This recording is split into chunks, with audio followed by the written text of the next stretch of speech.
ಈಗ ಬಂದಿರುವ ಪ್ರೋಮೋದ ಪ್ರಕಾರ ಮನೆ ಮಂದಿ ಲಕ್ಸುರಿ ಬಜೆಟ್ ಪಡೆಯಲು ಧ್ರುವಂತ್ ಹಾಗೂ ರಕ್ಷಿತಾ ಅವರು ಮಾಡಿರುವ ಎಲ್ಲಾ ಕಸವನ್ನ ಹೆಕ್ಕಿ ಬಿಗ್ ಬಾಸ್ ಮನೆಯನ್ನ ಸ್ವಚ್ಛಗೊಳಿಸುವ ಟಾಸ್ಕ್ ಅನ್ನ ಈಗ ನೀಡಲಾಗಿದೆ. ಹೌದು, ಇದರಲ್ಲಿ ಬೆಕ್ಕಿಗೆ ಆಟ ಹಾಗೂ ಇಲ್ಲಿಗೆ ಪ್ರಾಣ ಸಂಕಟ ಎನ್ನುವ ರೀತಿಯಲ್ಲಿ ಧ್ರುವಂತ್ ಹಾಗೂ ರಕ್ಷಿತಾ ಅವರು ತಾವು ಮಾಡಿದ ಕಸವನ್ನ ಮನೆ ಮಂದಿ ಎಲ್ಲ ಸೇರಿ ಸ್ವಚ್ಛಗೊಳಿಸುವುದನ್ನು ನೋಡಿ ಖುಷಿ ಪಡುತ್ತಿದ್ದಾರೆ. ಇನ್ನು ಅದೇ ರೀತಿ 12ನೇ ವಾರ ಬಿಗ್ ಬಾಸ್ ಮನೆಯಲ್ಲಿ ಸೂರಜ್ ಹಾಗೂ ಕಾವ್ಯ ಮತ್ತು ಗಿಲ್ಲಿ ಹಾಗೂ ರಘು ಈ 4 ಸ್ಪರ್ಧಿಗಳು ಕ್ಯಾಪ್ಟನ್ಸಿ ಟಾಸ್ಕ್ಗೆ ಆಯ್ಕೆಯಾಗಿದ್ದು ಇವರನ್ನ 2 ಟೀಮ್ಗಳನ್ನಾಗಿ ಕ್ಯಾಪ್ಟನ್ಸಿ ಟಾಸ್ಕ್ ಆಡಿಸಲಾಗಿತ್ತು. ಅದರಲ್ಲಿ ಸೂರಜ್ ಹಾಗೂ ಕಾವ್ಯ ಅವರು ವಿನ್ ಆಗಿ ಮುಂದಿನ ಕ್ಯಾಪ್ಟನ್ಸಿ ಟಾಸ್ಕ್ಗೆ ಆಯ್ಕೆಯಾಗಿದ್ದರು. ಅದರಂತೆ ಉಳಿದ ಎಲ್ಲಾ ಸ್ಪರ್ಧಿಗಳು ಸೂರಜ್ ಹಾಗೂ ಕಾವ್ಯ ಇವರಿಬ್ಬರಲ್ಲಿ ಒಬ್ಬರನ್ನ ಕ್ಯಾಪ್ಟನ್ ಆಗಿ ಆಯ್ಕೆ ಮಾಡಬೇಕಾಗಿತ್ತು. ಅದೇ ರೀತಿ ಮನೆ ಮಂದಿ ಎಲ್ಲ ಸೇರಿ ಕಾವ್ಯ ಅವರನ್ನ ಕ್ಯಾಪ್ಟನ್ ಆಗಿ ಆಯ್ಕೆ ಮಾಡಿರುತ್ತಾರೆ. ಹೌದು, ಬಿಗ್ ಬಾಸ್ ನೀಡಿರುವ ಈ ಟಾಸ್ಕ್ ನಲ್ಲಿ ಕಾವ್ಯ ಅವರು ಗೆದ್ದು 13ನೇ ವಾರದ ಕ್ಯಾಪ್ಟನ್ ಆಗಿರುತ್ತಾರೆ. ಇನ್ನು 13ನೇ ವಾರ ಬಿಗ್ ಬಾಸ್ ಮನೆಯಿಂದ ಹೊರಹೋಗಲು ಚೈತ್ರ, ಮಾಳು, ಸ್ಪಂದನ, ಅಶ್ವಿನಿ ಗೌಡ, ಧನುಷ್ ಹಾಗೂ ರಜತ್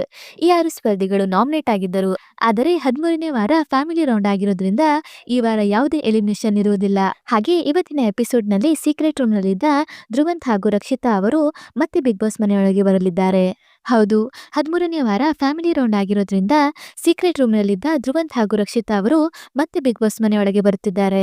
ಆದ್ರಿಂದ ಕಾವ್ಯ ಅವರು 13ನೇ ವಾರದ ಕ್ಯಾಪ್ಟನ್ ಆಗಿರುವ ಬಗ್ಗೆ ನಿಮ್ಮ ಅನಿಸಿಕೆ ಏನು? ಮತ್ತು 13ನೇ ವಾರ ಫ್ಯಾಮಿಲಿ ರೌಂಡ್ ನಲ್ಲಿ ನೀವು ಯಾರ ಫ್ಯಾಮಿಲಿಯನ್ನ ನೋಡಲು ಬಯಸುತ್ತೀರಿ ಎನ್ನುವ ನಿಮ್ಮ ಅನಿಸಿಕೆಯನ್ನ ಕಮೆಂಟ್ ಮೂಲಕ ತಿಳಿಸಿ. ಹಾಗೆ ಈ ವಿಡಿಯೋ ನಿಮ್ಗೆ ಇಷ್ಟ ಆಯ್ತು ಅಂದ್ರೆ ಈ ವಿಡಿಯೋಗೊಂದು ಲೈಕ್ ಮಾಡಿ ಮತ್ತು ಶೇರ್ ಮಾಡಿ. ಮತ್ತು ನೀವು ನಮ್ಮ ಯೂಟ್ಯೂಬ್ ಚಾನಲ್ ಅನ್ನ ಇದುವರೆಗೂ ಸಬ್ಸ್ಕ್ರೈಬ್ ಮಾಡಿಲ್ಲ ಅಂದರೆ ಈಗಲೇ ಸಬ್ಸ್ಕ್ರೈಬ್ ಮಾಡಿ. ವಿಡಿಯೋ ನೋಡಿದ್ದಕ್ಕೆ ಧನ್ಯವಾದಗಳು.